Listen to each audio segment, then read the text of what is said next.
क्या तुष्टीकरण करके ही देश में एकता कायम की जा सकती है? क्या एक धर्म विशेष को ही स्पेशल अधिकार मिलने चाहिए? यह सवाल इसलिए क्योंकि एआईएमआईएम के अध्यक्ष असदुद्दीन ओवैसी ने पीएम नरेंद्र मोदी को एक चिट्ठी लिखी है। 2 पन्नों की इस चिट्ठी में उन्होंने वर्शिप एक्ट पर अपने मन की बात कही। उसमें उन्होंने लिखा है कि सुप्रीम कोर्ट में वर्शिप एक्ट पर सुनवाई हो रही है और केंद्र से उसका यानी केंद्र सरकार का पक्ष मांगा गया है। उन्होंने पीएम मोदी से वर्शिप एक्ट को बनाए रखने की मांग की, चिट्ठी लिखकर बकायदा।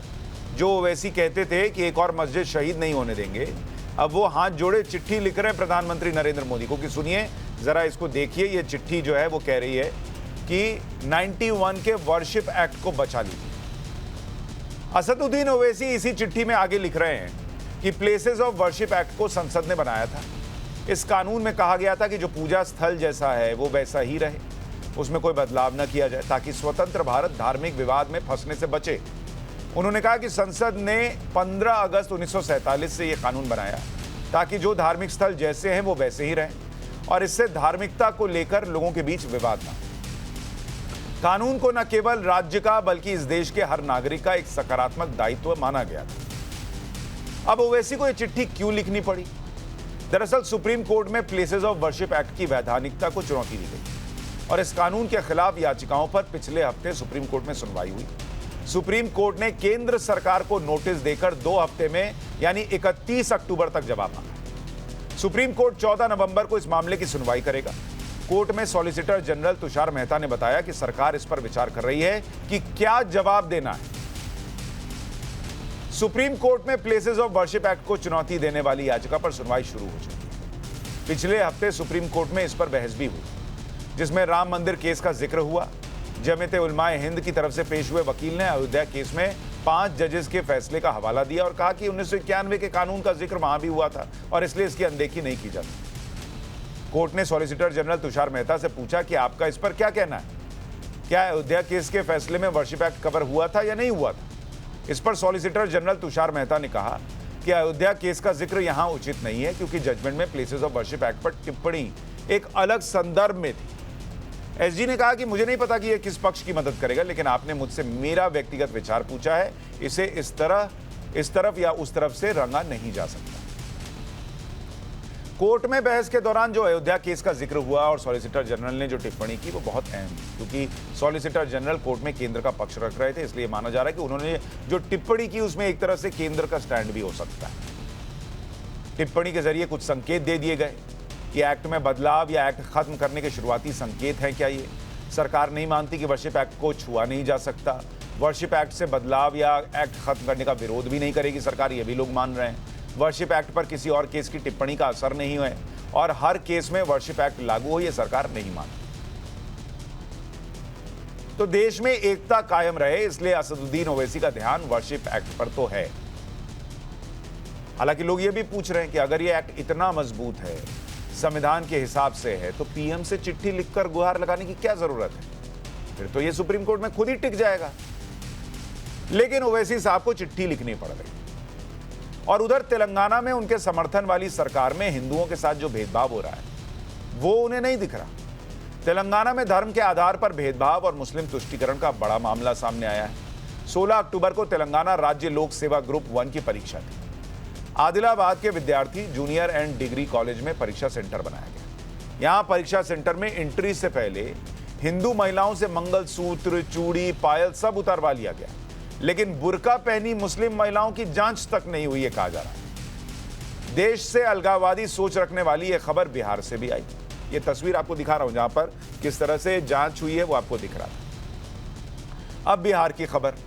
बिहार के किशनगंज में 7वीं क्लास की परीक्षा में एक हैरान करने वाला सवाल पूछा गया। अंग्रेजी की परीक्षा में अलग अलग देश में रहने वाले लोगों को क्या कहते हैं, यह सवाल पूछा गया था और इसमें सवाल में इन देशों के लोगों को क्या कहते हैं में पहली लाइन थी कि नेपाल के लोगों को क्या कहते हैं, फिर इंग्लैंड के लोगों को क्या कहते हैं, इसके बाद लाइन में लिखा था कि कश्मीर के लोगों को क्या कहते हैं। भाई कश्मीर तो भारत का एक राज्य है, उसे देश क्यों दिखाया गया? हालांकि इस पर सफाई आई और इसे एक मानवीय भूल बता दिया गया, लेकिन यह मानवीय भूल गुजरात, महाराष्ट्र, बिहार, यूपी, बिहार तो है ही, यूपी या किसी और अन्य राज्य के साथ क्यों नहीं हुई? कश्मीर का नाम ही क्यों लिखा गया? लोग ये पूछ रहे हैं। इन खबरों के बाद अब वर्शिप एक्ट पर फिर से लौटता हूं, जिसमें आज का सवाल है कि वर्शिप एक्ट पर ओवैसी ने पीएम मोदी को चिट्ठी लिखी, देश तोड़ने की धमकी दी है क्या कि भाई इससे सौहार्द बना रहता है, इसको बचाइए। एक तरफ परीक्षा केंद्र में हिंदू महिलाओं के मंगलसूत्र उतरवाए जा रहे हैं, दूसरी तरफ ओवैसी हिंदू मुस्लिम एकता के लिए चिट्ठी लिख रहे हैं। क्या पीएम नरेंद्र मोदी को ओवैसी की चिट्ठी हिपोक्रेसी नहीं है? चर्चा करने के लिए हमारे साथ शहजाद पूनावाला जुड़ रहे हैं, भारतीय जनता पार्टी के प्रवक्ता हैं, निगत अब्बास सोशल एक्टिविस्ट हैं, मौलाना मुफ्ती वजाहत कासमी मुस्लिम स्कॉलर हमारे साथ जुड़ रहे हैं, असगर खान एडवोकेट हैं हमारे साथ, तहसीन पूनावाला हैं पॉलिटिकल एनालिस्ट, और आसिफ सोहेल पॉलिटिकल एनालिस्ट जुड़ रहे हैं। आप सभी का बहुत स्वागत है। शहजाद पूनावाला साहब, ये अभी जो मामला वैसे भी चल रहा है हिजाब का, वो तो कोर्ट के अंदर है, लेकिन उसको लेके ओवैसी साहब बड़े एक्टिव रहते हैं, जबकि वो मामला हिजाब को कहीं पहनने से रोकने का नहीं है, वो स्कूल के ड्रेस कोड का मामला है जी। लेकिन एक ही जगह तस्वीर दिखती है तेलंगाना के अंदर, जहां मंगलसूत्र भी उतरवा लो, जहां चूड़ी भी उतरवा लो, पायल भी उतरवा लो, आरोप लग रहा है, और दूसरी तरफ बुर्के और हिजाब में महिलाएं अंदर जा रही हैं। क्या इसके लिए ओवैसी साहब को वही लड़ाई नहीं लड़नी चाहिए, हिंदू महिलाओं के लिए लड़ाई नहीं लड़नी चाहिए कि ये क्या है और ये भेदभाव है, या इसके पीछे भी कोई सोच दिखती है आपको? देखिए, मैं आपको बताता हूँ, बिहार से लेकर तेलंगाना तक सुशांत भाई, पता है क्या चल रहा है? तुष्टीकरण का कंपटीशन, कौन बनेगा तुष्टीकरण का सबसे बड़ा भाईजान, क्योंकि चलानी है वोट बैंक की दुकान। और इसीलिए कहीं पर पर्चे पर लिखा जा रहा है कि कश्मीर एक अलग राष्ट्र है, और कहीं पर देखिए कितनी विडंबना की बात है, मतलब कि महिलाओं को, हिंदू महिलाओं को कहा जा रहा है मंगलसूत्र उतार दीजिए, बैंगल उतार दीजिए, क्योंकि उससे चीटिंग हो सकती है, परंतु बुर्का, उसमें चीटिंग नहीं हो सकती। मतलब अब सेक्युलर चीटिंग और कॉम्युनल चीटिंग होती है, मंगलसूत्र उतारने पर चीटिंग नहीं होती है, और अगर आप बुर्का पहन चीटिंग होती है, और अगर बुर्का पहनकर चले जाओ तो चीटिंग नहीं होती। अब आपको मैं बताऊं कि सुप्रीम कोर्ट ने एआईपीएमटी केस में 2015 में कहा था कि एक दिन अगर आप हिजाब पहनकर एग्जाम में नहीं बैठेंगे, ये तो बुर्के की बात हो रही है, हिजाब पहनकर नहीं बैठेंगे तो आपका धर्म जो है आफत में नहीं आएगा, ये सुप्रीम कोर्ट ने 2015 में कहा था। इसका मतलब क्या है कि एग्जामिनेशन के दिन पर आप लेवल प्लेइंग फील्ड रखेंगे, चाहे हिंदू हो चाहे मुसलमान हो। परंतु दिक्कत की बात यह है, जो टीआरएस की सरकार है, जो एमआईएम के द्वारा संचालित है, ये टीआरएस तेलंगाना राष्ट्रीय समिति नहीं है, यह है तुष्टीकरण और रजाकारों की समिति। और ये तुष्टीकरण और रजाकारों की जो समिति है ना, इनके कई सारे आप देखेंगे उदाहरण है। आपको शायद पता होगा, ये वही सरकार है जिसने 4% कोटे की बात की धार्मिक आधार पर एक समुदाय के लिए, इसने 12% कोटे की बात की धार्मिक आधार पर जो असंवैधानिक है। ये वो सरकार है जिसने की कहा कि देखिए तेलंगाना में कि उर्दू टीचर्स के लिए 900 टीचर्स का कोटा होना चाहिए। अब तेलुगु टीचर्स का कोटा रखा है कि यहां पर आसिफ सोहेल साहब बैठे उनकी पैरवी करने के लिए? बताइए। अरे यहां तक कि जब जुबली हिल्स में एक बलात्कार का मामला आया था, आपको याद होगा वो मामला कितना चर्चित था, तो क्योंकि उसमें एक एमआईएम के लीडर का बेटा शामिल था, तो उसके ऊपर कार्रवाई भी स्लो की गई। ये तुष्टीकरण की पराकाष्ठा है, और यही तुष्टीकरण की नीति के चलते liberation day, Telangana liberation day 17 सितंबर के दिन को भी अपोज करने का काम टीआरएस ने किया। एक ही बात सोचिए कि अगर ये टीआरएस बीआरएस बन जाएगी तो चिकन और दारू के साथ इस प्रकार की नीति को भी पूरे देश में लागू करने का उनका प्लान होगा। ठीक है, आसिफ सोहेल, शहजाद पूनावाला कह रहे हैं ये तुष्टीकरण की पॉलिटिक्स चल रही है जो टीआरएस में, उसका रूप है कि हिजाब तो छोड़िए, बुर्के पहनी महिलाएं अंदर जा रही हैं बिना जांच के, दिख रहा है, आरोप लग रहा है, और जो हिंदू महिलाएं हैं उनका मंगलसूत्र उतरवाया जा रहा है, कहीं चीटिंग ना कर लें। सुशांत भाई, देखिए, जो तुष्टीकरण की राजनीति की बात कर रहे हैं वो ब्रांड एम्बेसडर सावरकर और गोडसे के और नफरत की राजनीति करने वाले हैं, और दूसरी तरफ जो महिला को आप आइडेंटिफाई करके बता रहे हैं बुरखे में, वो स्क्रीनिंग डेस्क से पास हो रही है। पीछे देखिए आप, बाज़ाब्ता हर किसी को और हॉल टिकट के ऊपर क्लियरली मेंशन किया जाता है कि आपको क्या पहनना है क्या नहीं पहनना है। बच्चे अंदर जाकर अपना चेंज करके एग्जाम टेस्ट तो हथियार का होता है ना सर। अरे सुनिए आप पहले मेरी बात, आप एक तरफा मत बताइए। आप एक तरफा क्या, वो मंगलसूत्र में बम छुपा के ले जा रही थी क्या? सुनिए आप, ये तेलंगाना है, यहाँ पे नफरत की राजनीति, नफरत करने वालों की जगह नहीं है। ये मैंने आपको बोला, ये मोहब्बत की जमीन है। ये सरजमीन अरे तो लोगों वही से मोहब्बत की है। हिंदुओं से भी दिखाइए ना सर। नहीं बराबर है। अरे देखिए, आपके ने स्क्रीनिंग आपको- हो रही है तो हिंदू महिलाओं के देखो, मंगलसूत्र में बम देखिए, निकल रहा था क्या? आपके देखिए, ये आप एग्जाम अथॉरिटी से पूछिए, गवर्नमेंट का एक रूल है उसके अंदर, ये सारे चीज वहां पे आने से पहले रखकर आना बोलकर हॉल टिकट में मेंशन किया गया। और ये बुर्का हिंदुओं पहन के लिए, जा ये सकते हैं। मुसलमानों के लिए बुर्का सुनिए पहन के जा आप, सकते हैं देखिए, हॉल में एग्जाम देने। बुर्के से आर्टिकल्स का कोई कनेक्शन नहीं है। बुर्के में क्या मतलब है आपका? बुर्का नहीं पहनना चाहिए क्या? नहीं बुर्का पहन के एग्जाम देने जा रहे हैं आप, और मंगलसूत्र पहन के जाने में दिक्कत है। नहीं, आप बुर्के पहनने वाले आतंकवादी है, देशद्रोही होती है क्या? बताइए। और मंगलसूत्र पहनने वाले आतंकवादी होते हैं, चूड़ी पहनने वाली आतंकवादी होती हैं, पायल पहनने वाली आतंकवादी होती हैं क्या? आपने एग्जामिनेशन डिपार्टमेंट से सवाल किया है? नहीं तो आप क्यों डिफेंड कर रहे हैं? एग्जामिनेशन सेंटर सबके लिए बराबर है कि नहीं है?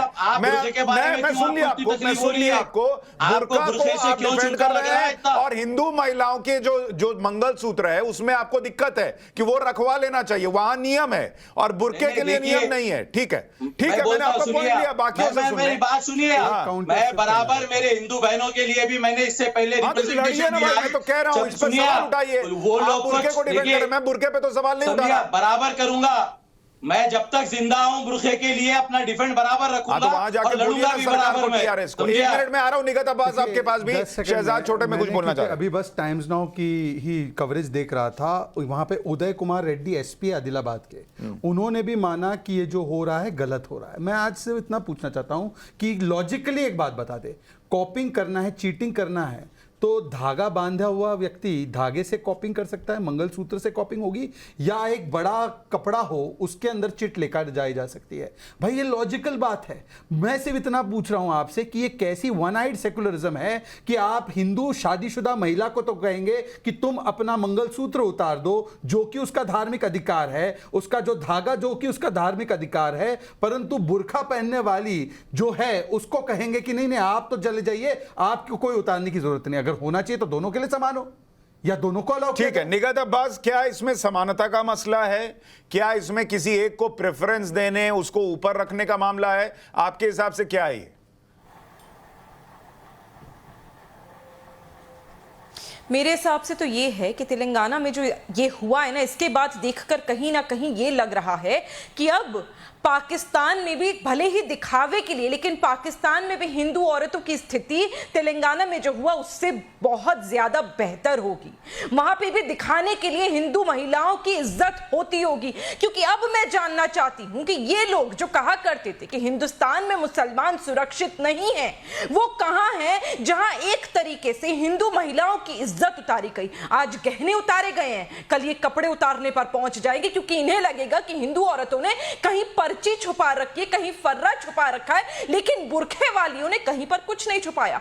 मुझे बताइए क्या फर्क रह गया उन मुगलों में और इन लोगों ने जो आकर हिंदू महिलाओं का जबरन रेप किया करते थे। आज ये वही कर रहे हैं, उसी की शुरुआत हो रही है। कहीं ना कहीं ये बहुत बड़ा संदेश दे रहे हैं कि जिस प्रकार मुगलों ने तुम्हें आकर लूटा था, तुम्हारी इज्जत को खत्म कर दिया था, हम भी वही करने वाले हैं, क्योंकि तुमने बुर्खा जो संवैधानिक है एग्जाम हॉल में पहनने पर उसके खिलाफ आवाज उठाई है। नहीं जाऊंगा, लेकिन मैं ये जरूर कहूंगा कि भेदभाव को लेकर नागपुर का इतिहास मत सुनाइए, बुर्खा छोड़िए, नागपुर का लिखा इतिहास मत सुनाइए, बुर्खा छोड़िए। इन लोगों ने तो मुसलमान औरतों की बुर्खा छोड़िए, नाक की नथ उतरवाई थी क्या?